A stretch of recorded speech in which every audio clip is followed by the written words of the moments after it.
नमस्कार दोस्तों, आज की इस बौद्ध कहानी के माध्यम से आपको कुछ ऐसे तरीके पता चलेंगे जिसे आप धोखा खाने से खुद को बचा सकते हैं। दोस्तों, अक्सर आपने देखा होगा कि भावनात्मक रूप से कमजोर लोगों का लोग हमेशा फायदा उठाते रहते हैं। कभी ना कभी हम सब ने देखा होगा कि अपने आसपास जो भी इंसान नरम दिल का होता है, यानी कि भावनात्मक रूप से दयावान होता है, वह बेचारा अपनी करुणा बस दूसरों की सहायता तो कर देता है, लेकिन बदले में उसे हमेशा धोखा ही मिलता है। दोस्तों, अब सवाल यह उठता है कि क्या एक इंसान को भावनात्मक नहीं होना चाहिए? क्या उसे दूसरों पर भरोसा नहीं करना चाहिए? दूसरों की सहायता नहीं करनी चाहिए? क्या दयावान और संवेदनशील होना कोई गुनाह है या फिर कोई गलती है? दोस्तों, यही इस कहानी के माध्यम से जानेंगे। दोस्तों, बहुत समय पहले की बात है। एक बार एक युवा लड़का जंगल के पेड़ों पर मुक्के मार रहा था। वह बड़े जोर जोर से मुक्के मार रहा था। वह अपनी माँ का गुस्सा निकालने की कोशिश कर रहा था। शायद उसको किसी ने धोखा दिया था या फिर उसके साथ बहुत बुरा हुआ था, जिससे वह बहुत ज्यादा परेशान था। उसे कहीं भी शांति नहीं मिल रही थी। वह लगातार उसे पेड़ पर मुक्का मार रहा था, जिससे उसकी उंगलियां लहूलुहान हो चुकी थी। इस जंगल में एक शीतल पानी का झरना था। वहां पर एक बौद्ध भिक्षु रोज संध्या काल के समय स्नान करने आया करते थे। यह उनका रोज का नियम था। आज जब वह बौद्ध भिक्षु इस रास्ते से स्नान करने के लिए उसे जंगल में आए तो उसने उसे लड़के की हालत देखी। वह जोर जोर से चीख रहा था, रो रहा था और लगातार मुक्के मारे जा रहा था। उसे लड़के के आसपास कोई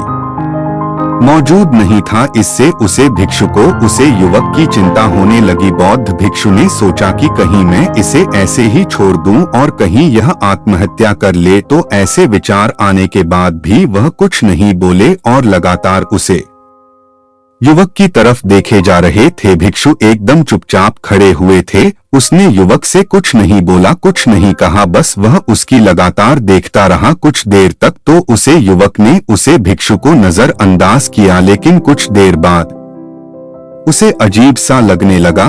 तब उसने सोचा कि ना तो यह मुझे रोक रहे हैं और ना ही कुछ कह रहे हैं, यह तो बस मुझे देखे जा रहे हैं। इसका क्या मतलब है? बड़ा अजीब आदमी है। ऐसे ही विचार उसे लड़के के मन में उठने लगे थे। जब कुछ देर बाद भी वह भिक्षु कुछ नहीं बोले तो लड़के ने अचानक से उससे पूछा, मान्यवर, आप अपने रास्ते क्यों नहीं चले जाते? आपको क्या मतलब खड़े हुए मुझे देख क्यों रहे हैं? फिर भिक्षु ने बड़े शांत स्वर में कहा, बेटा, मैं तुम्हें रोक नहीं रहा हूँ, तुमसे कुछ कह नहीं रहा हूँ, तो मुझे तुम्हें क्या परेशानी है? मेरे ही तरह यह पेड़ पौधे, यह पक्षी, यह सब तुम्हें तो देख ही रहे हैं। जब इसे तुम्हें कोई परेशानी नहीं है तो मुझे क्यों परेशानी है?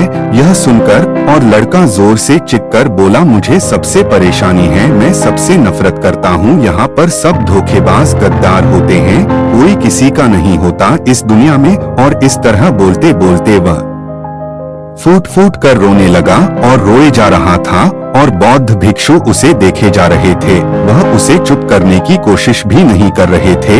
यह बात तो उसे लड़के को और ज्यादा अजीब लगी। अब रोना छोड़कर उसे लड़के ने चुप होकर उसे भिक्षु से कहा, बड़े अजीब आदमी है आप। आपके सामने कोई इंसान दुखी है, परेशान है और आप उसे चुप भी नहीं कर सकते हो कि मन में बिल्कुल भी संवेदना नहीं है।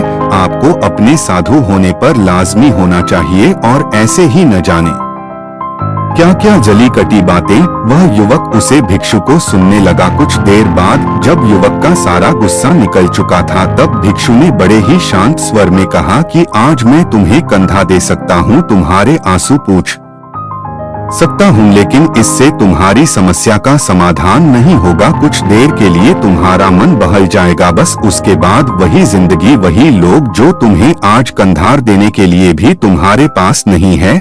फिर से तुम इस जिंदगी में लौट जाओगे। कोई तुम्हें धोखा देगा, कोई तुम्हारा फायदा उठाएगी और तुम अपने मन को ऐसे ही तकलीफ पहुंचाने रहोगे। तो आंसू पहुंचने की बजाय तुम्हें मुझसे कुछ ज्ञान की बातें लेनी चाहिए, जिससे तुम्हें जीवन में कोई भी धोखा ना दे सके, तुम्हारी अच्छाई का कोई भी फायदा ना उठा सके। बेटा याद रखना, आंसू पहुंचने वाले तो तुम्हें बहुत मिल जाएंगे, लेकिन ज्ञान और सही समझ देने वाला कभी कभी कोई इंसान मिलता है। भिक्षु ने उसे बताया कि मैं पास ही के झरने में स्नान करने के लिए जा रहा हूँ, वहाँ बाद ही शीतल पानी है, अगर तुम चाहो तो तुम भी मेरे साथ चल सकते हो। यहाँ पर अकेले परेशान होने से अच्छा है कि तुम झरने की शीतल पानी में स्नान करो, जिससे तुम्हारा दिमाग, मन, मस्तिष्क और तुम्हारा शरीर सब कुछ पवित्र हो जाएगा। यह सुनकर वह लड़का उसे भिक्षु के पीछे पीछे चल लिया। जंगल के बीचों बीच रास्ता झरने की तरफ जाता था। जंगल में सन्नाटा छाया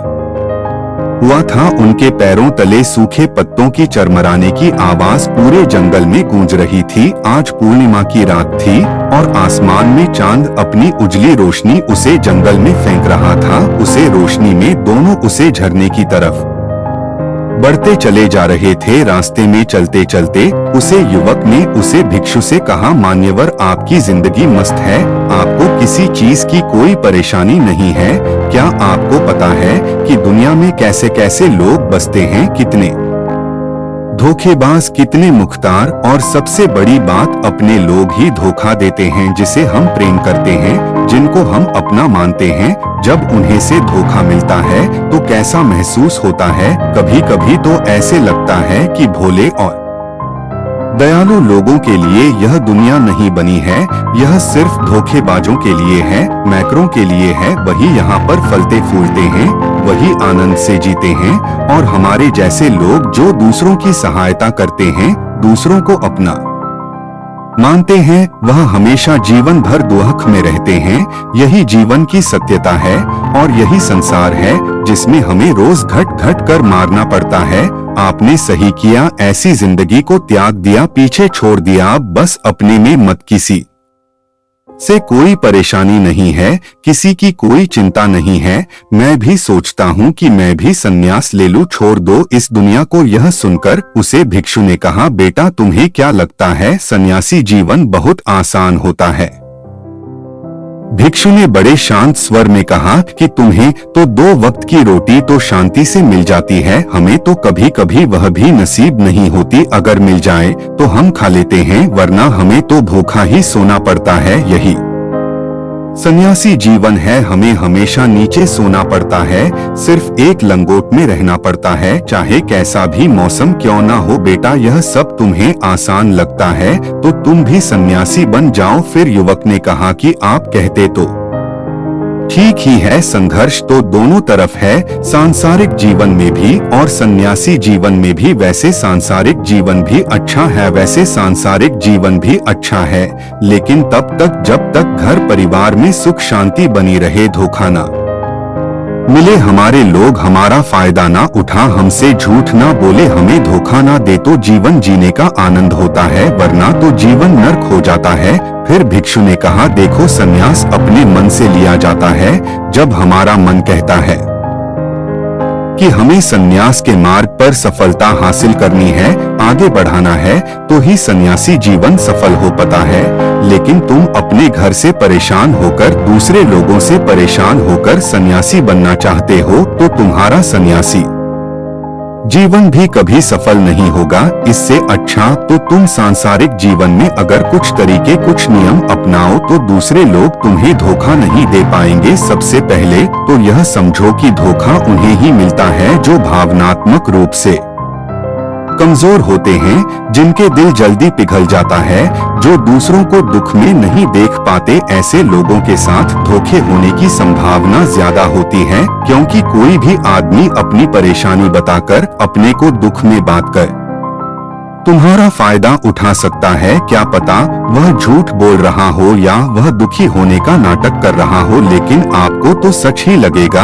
और उसके बाद कुछ समय बाद आपको पता चलता है कि आपके साथ धोखा हो गया। उसके बाद आपका मन अंदर से टूट जाता है। इसीलिए सबसे पहले इस बात का ध्यान रखना कि किसी भी व्यक्ति को यह एहसास मत होने दो कि तुम भावनात्मक रूप से कमजोर हो, अंदर से तुम्हारा दिल नरम है। अगर उन्हें यह कमजोरी पता चल गई तो वह कोई ना कोई जल रचकर आपका फायदा उठाने की जरूर कोशिश करेंगे। चाहे आप अंदर से संवेदनशील हो, दूसरों की मदद करने वाले हो, लेकिन किसी को एहसास मत होने दो। ऊपर से कठोर बने रहो। जब लोगों को लगेगा यह आदमी कठोर है, तब वह लोग जो झूठ है, मक्कार है, वह आपके पास आएंगे ही नहीं, वह उन्हें चंगे जो उनके आसानी से शिकार होंगे। और दूसरी बात समझने की यह होती है कि हम बहुत जल्दी दूसरों पर विश्वास कर लेते हैं और हमारा जल्दी विश्वास करने की आदत ही हमें हानि पहुंचती है। 2 दिन तुम्हें किसी से मिले हुए नहीं होते हैं और तुम एक दूसरे के हो जाते हो, एक दूसरे पर पूरा भरोसा करने लग जाते हो और यह भरोसा तीसरे दिन टूट भी जाता है और फिर तुम्हें धोखा मिलता है और फिर तुम परेशान होते हो। इसीलिए समय दो। किसी भी चीज को, किसी भी रिश्ते को आगे बढ़ाने के लिए समय की जरूरत होती है। समय के साथ तुम्हें सामने वाले इंसान की अच्छाई और बुराई पता चलती है। तब तुम्हें पूर्ण रूप से पता चलता है कि इंसान वास्तव में कैसा है, अच्छा है या बुरा है, और वह कुछ समय देने के बाद ही होता है। इसीलिए जल्दी किसी पर विश्वास मत करो। अपनी पूरी संतुष्टि करना। अगर तुम किसी के साथ लंबे समय तक भरोसा करना चाहते हो या किसी के साथ कोई संबंध बनाना चाहते हो, कोई दोस्ती करना चाहते हो या फिर किसी की मदद करना चाहते हो, तो इन सभी परिस्थितियों में तुम्हें यह जरूर पता होना चाहिए कि दूसरे लोग उसे इंसान के बारे में क्या सोच रखते हैं। इसके बाद तुम जीवन में कभी भी धोखा नहीं खाओगे और तुम्हें कभी भी धोखे की वजह से पछताना नहीं पड़ेगा। इसी तरह की बातें करते हुए भिक्षु और वह लड़का दोनों जंगल से बाहर आ गए और अपने अपने घर को चले गए।